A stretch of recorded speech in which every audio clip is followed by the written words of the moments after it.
Hello नमस्ते, मेरा नाम कुंदन प्रसाद है। तो भगवत गीता का वो एक खास सूत्र जो आपको पापों से मुक्त कर देगा।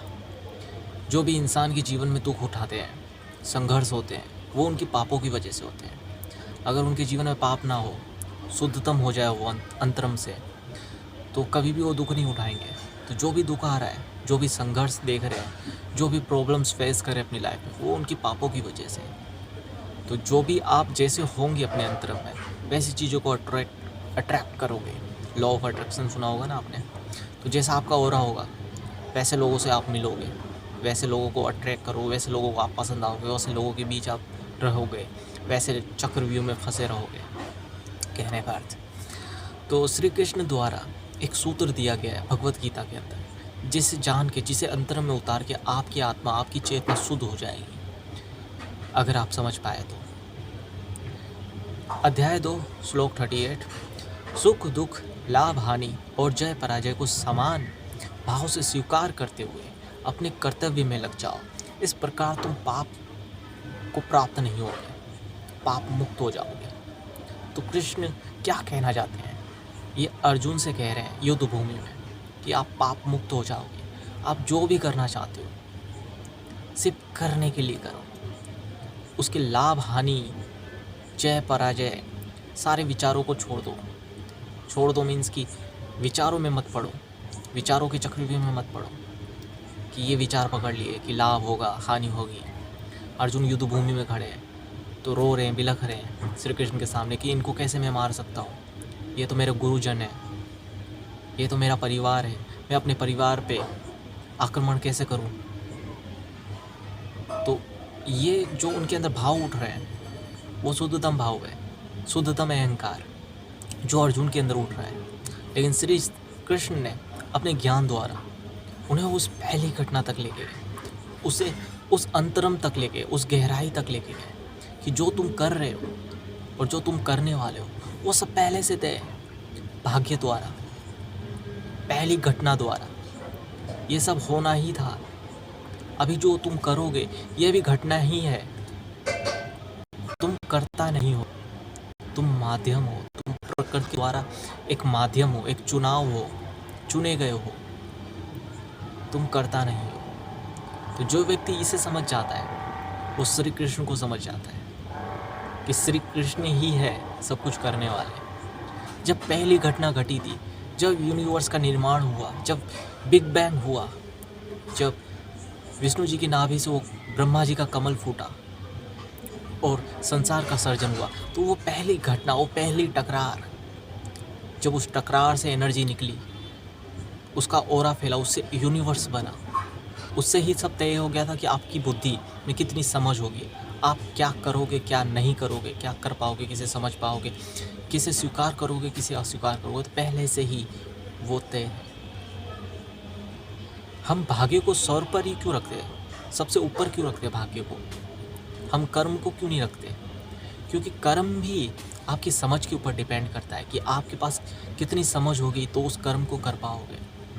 यहाँ पे कुछ लोग मेरे सेशंस लेते हैं, कुछ लोगों को प्रॉब्लम्स होती है, कुछ लोग सवाल उठाते हैं। तो सब कुछ समझ पे डिपेंड करता है कि जो व्यक्ति सेशन ले रहा है, वो उसकी समझ से, वो मेरी बातों को समझ पा रहा है, वो अपने गहरेतम में उतर पा रहा है, उसको कुछ नया नज़र आ रहा है इधर, तो उस हिसाब से वो विरोध नहीं कर रहा, ग्रहण कर रहा है। कुछ लोग विरोध कर रहे हैं, तो विरोध कौन कर रहा है? जिसको समझ नहीं आ रहा, जो अपने विचारों में नाप रहा है, तोल रहा है कि कितना सही है, कितना गलत है, अपने ही विचारों से, अपने इंटेलिजेंस से। तो सब कुछ बुद्धि पे डिपेंड करता है। तो वो बुद्धि भी किस पे डिपेंड करती है? उनके माँ बाप पे डिपेंड करती है। अब मान लो कि आपको जो जेनेटिक्स, आपको जो बुद्धि मिली, वो अपने माँ बाप से मिली है। आपके माँ बाप ने शायद तक ध्यान किया हो, किसी गुरुजन से जुड़े हो, कितने सालों तक तपस्या की हो, उसके ऊपर डिपेंड करता है कि आपकी नेक्स्ट जनरेशन कितनी समझदार होगी, कि इस चीज़ को समझ पाएगी, इस चीज़ को अपने अंदर उतार पाएगी, ज्ञान को समझ पाएगी, ग्रहण कर पाएगी। अब ऐसे करते करते उसके दादा तक पहुँचो, उसकी 3 पीढ़ियों तक पहुँचो, और ऐसे ही गहराई में उतरते जाओगे, आप बिग बैंग तक पहुँच जाओगे, जब यूनिवर्स की शुरुआत हुई। तो डिपेंड करता है कि आपकी दृष्टि कितनी गहरेतम है, कितनी गहराई में चीज़ों को देख पाती है। तो आप उस हिसाब से चीज़ों को समझोगे। आप चाहो तो भाग्य को सबसे ऊपर मानो, आप चाहो तो कर्म को सबसे ऊपर मानो। लेकिन डिपेंड करता है कि आपकी बुद्धि कितनी गहराई से, आपकी दृष्टि कितनी गहराई में देख पाती है चीज़ों को। ज्ञानी भाग्य को मानते हैं क्योंकि उनकी दृष्टि अंतरम में उस अंत तक पहुंच गई है जहां यूनिवर्स की हर कण की शुरुआत हुई, हर एटम की शुरुआत हुई। इसलिए वो भाग्य को स्वर पर ही मानते हैं कि श्री कृष्ण ही करता है, हम करता नहीं है। श्री कृष्ण द्वारा ही सारी चीज़ें रची गई है और वही सब कुछ कर रहे हैं। और कुछ लोग कह रहे हैं कि जैसे कर्म होंगे वैसे हमारा भाग्य होगा, लेकिन ये कर्म और भाग्य के बीच का चक्कर भी ये आपकी समझ पे डिपेंड करता है कि वो समझ पा रहा है कि नहीं समझ पा रहा। आपके पास इतनी बुद्धि होगी कि आप कर्म को भी समझ पाओ। किसी के सामने खाना पड़ा होता है, नॉर्मली कुछ लोग होटल में खाते हैं, तो कुछ लोगों की बुद्धि सिर्फ खाने पे ध्यान देती है कि खाना मिल गया बस काफ़ी है। कुछ लोग होते हैं कहीं होटल में खा रहे हैं, थोड़ा सा भी प्रॉब्लम आता है वो कंप्लेन करते हैं, होटल के मैनेजर को बुलाते हैं कि आपकी सब्ज़ी में स्मेल की प्रॉब्लम आ रही है, इसमें बाल मिला है, ब्रेड आपकी बहुत ज़्यादा पुरानी है, सूखी सूखी है। तो इस हिसाब से कंप्लेन करते हैं। तो बुद्धि पे डिपेंड करता है। कुछ लोग खा लेते हैं, उनको खाने से मतलब है, तो उनकी इंद्रियां उस हिसाब से कार्य कर रही हैं। वो कितना अवेयर होकर अपनी इंद्रियों का इस्तेमाल कर पा रहे हैं, सब कुछ उन पर डिपेंड करता है कि वो कंप्लेन करेंगे या चुपचाप खा के निकल लेंगे।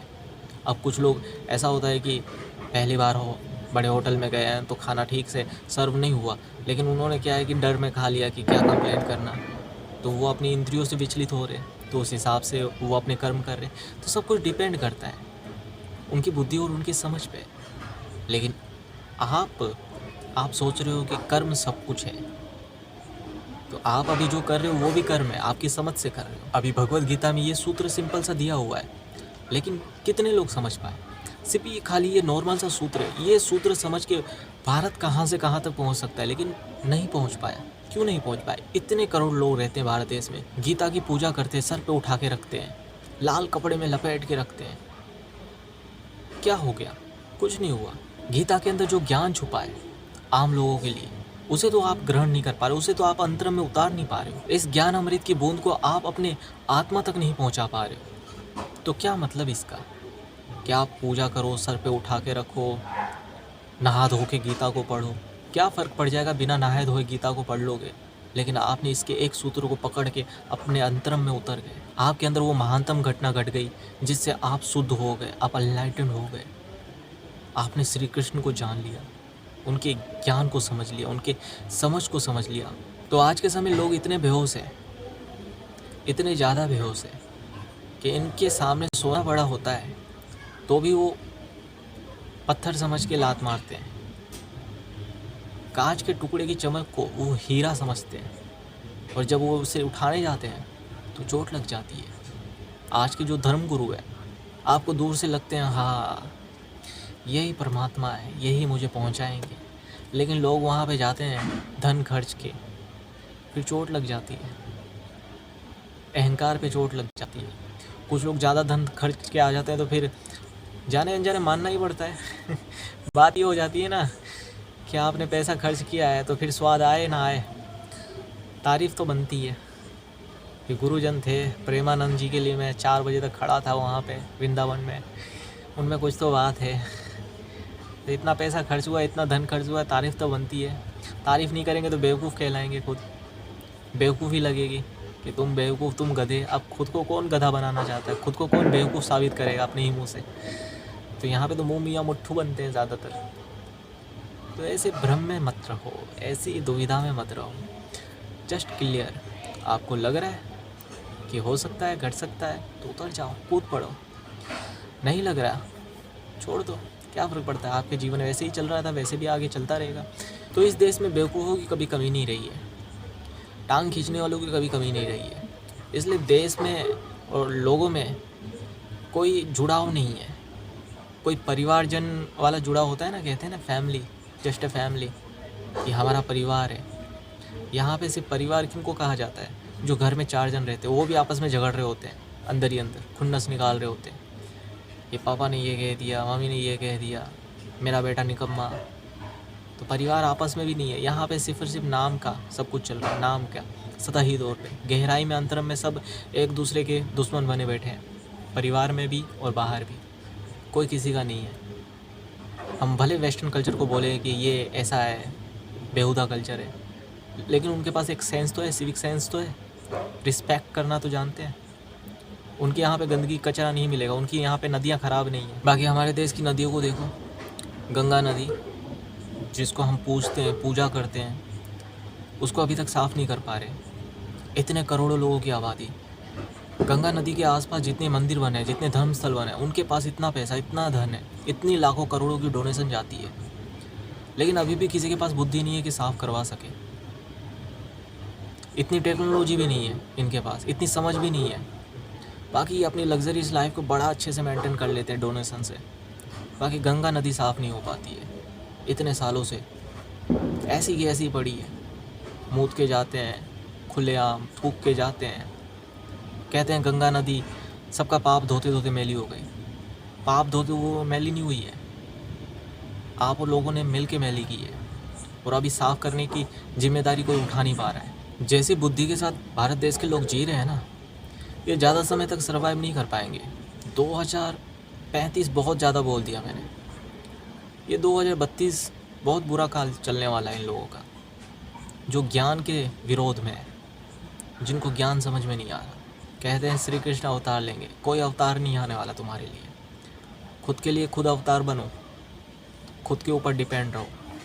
श्री कृष्ण ने भी अर्जुन को ज्ञान दिया था, ना कि उनके साथ उठा लिया था गांडीव कि चलो मैं भी शस्त्र चलाता हूँ, मैं भी सुदर्शन चक्र चलाता हूँ तुम्हारे साथ, देखता हूँ कौन हमारे सामने टिकेगा।